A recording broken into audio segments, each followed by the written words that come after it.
नमस्कार। ये आकाशवाणी पटना है। अब आप खालिद रशीद से प्रादेशिक समाचार सुनिए। लोकसभा चुनाव के 7वें और अंतिम चरण के तहत राज्य के 8 संसदीय क्षेत्रों नालंदा, पटना साहिब, पाटलिपुत्र, आरा, बक्सर, सासाराम, काराकाट और जहानाबाद में कड़ी सुरक्षा व्यवस्था के बीच सुबह 7 बजे से मतदान जारी है। आगियाओं विधानसभा उपचुनाव के लिए भी शांतिपूर्ण मतदान हो रहा है। निर्वाचन आयोग से प्राप्त जानकारी के अनुसार दोपहर 1 बजे तक 35.65% मतदान हुआ है। सबसे अधिक पाटलिपुत्र में 40.78% मतदान हुआ। वहीं काराकाट में 39.53% मतदाताओं ने अपने मताधिकार का प्रयोग किया है। बक्सर में 37.79, सासाराम में 37.12, जहानाबाद में 36.66, आरा में 33.07, नालंदा में 32.94 और पटना साहिब में दोपहर 1 बजे तक 29.22% मतदान हुआ है। सुरक्षा की दृष्टि से सासाराम लोकसभा क्षेत्र के चैनपुर विधानसभा क्षेत्र अंतर्गत 46 और चिनारी विधानसभा क्षेत्र अंतर्गत 25 बूथों पर शाम 4 बजे तक ही मतदान होगा। वहीं काराकाट लोकसभा क्षेत्र के गोह विधानसभा क्षेत्र अंतर्गत 48 केंद्रों और नबीनगर विधानसभा क्षेत्र के 24 बूथों पर शाम 5 बजे तक वोट डाले जा सकेंगे। अन्य सभी क्षेत्रों में मतदान शाम 6 बजे तक होगा। हमारे संवाददाताओं ने बताया है कि कड़ी धूप और उमस भरी गर्मी के बावजूद मतदाताओं में मतदान को लेकर विशेष उत्साह दिख रहा है।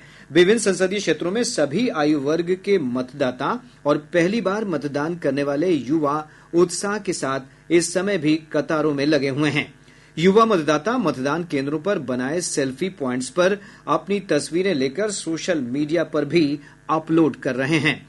इसके अलावा आदर्श मतदान केंद्रों और पिंक बूथों पर भी मतदाताओं में खासा जोश देखा जा रहा है। लोकसभा चुनाव के 7वें और अंतिम चरण के मतदान के लिए 8 सीटों पर 12 महिलाओं समेत कुल 134 उम्मीदवार चुनाव मैदान में हैं। नालंदा सीट पर सबसे अधिक 29 उम्मीदवार चुनाव मैदान में हैं। वहीं पाटलिपुत्र से 22, पटना साहिब से 17, जहानाबाद से 15, आरा और बक्सर से 14, काराकाट से 13 और सासाराम से 10 उम्मीदवारों की चुनावी प्रतिष्ठा दांव पर है। बहुजन समाज पार्टी से सबसे अधिक 8 प्रत्याशी अपनी किस्मत आजमा रहे हैं। वहीं भाजपा के 5, राष्ट्रीय लोक मोर्चा के 1 और जदयू के 2 उम्मीदवार चुनाव मैदान में हैं। राजद के 3, कांग्रेस के 2 और भाकपा माले के 3 उम्मीदवार चुनाव मैदान में हैं। जिन प्रमुख उम्मीदवारों के चुनावी भाग्य का फैसला इस चरण में होना है, उनमें एक वर्तमान केंद्रीय मंत्री आर.के. सिंह और 3 पूर्व केंद्रीय मंत्री रविशंकर प्रसाद, उपेंद्र कुशवाहा और रामकृपाल यादव के नाम शामिल हैं।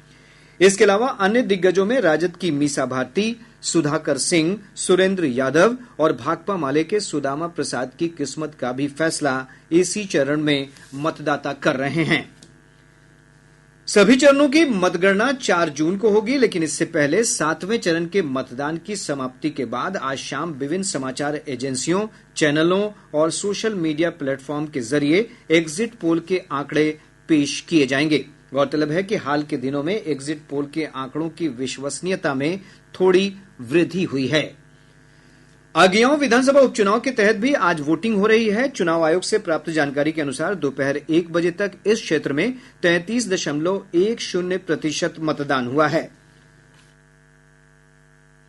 आगियाओं विधानसभा उपचुनाव के लिए कुल 9 उम्मीदवार अपनी किस्मत आजमा रहे हैं। एनडीए से जदयू के प्रभुनाथ प्रसाद और भाकपा माले के शिव प्रकाश रंजन के बीच मुख्य मुकाबला माना जा रहा है। गौरतलब है कि आगियाओं विधानसभा क्षेत्र से भाकपा माले विधायक मनोज मंजिल को हत्या के एक मामले में सजा सुनाए जाने के बाद उनकी विधानसभा सदस्यता समाप्त हो गई थी। इसके बाद इस क्षेत्र में उपचुनाव हो रहा है। प्रदेश के दक्षिण पश्चिम और दक्षिण पूर्व भागों में भीषण गर्मी का प्रकोप जारी है। इन क्षेत्रों में भोजपुर, बक्सर, रोहतास, भभुआ, औरंगाबाद और गया समेत विभिन्न जिलों में अधिकतम पारा 42 डिग्री सेल्सियस के आसपास बना हुआ है। वहीं आर्द्रता अधिक होने से उमस भरी गर्मी का भी सामना करना पड़ रहा है। इधर पटना, नालंदा, लखीसराय और शेखपुरा समेत राज्य के दक्षिण मध्य भागों में आज अधिकतम तापमान में 1 से 2 डिग्री सेल्सियस की कमी के कारण लोगों को गर्मी से थोड़ी राहत मिली है। मौसम विभाग ने राज्य के उत्तर पश्चिम और उत्तर पूर्व भागों में कई स्थानों पर अगले 24 घंटों के दौरान हल्की वर्षा की संभावना जताई है। इसके साथ ही आकाशवाणी पटना से प्रसारित प्रादेशिक समाचार का ये अंक समाप्त हुआ।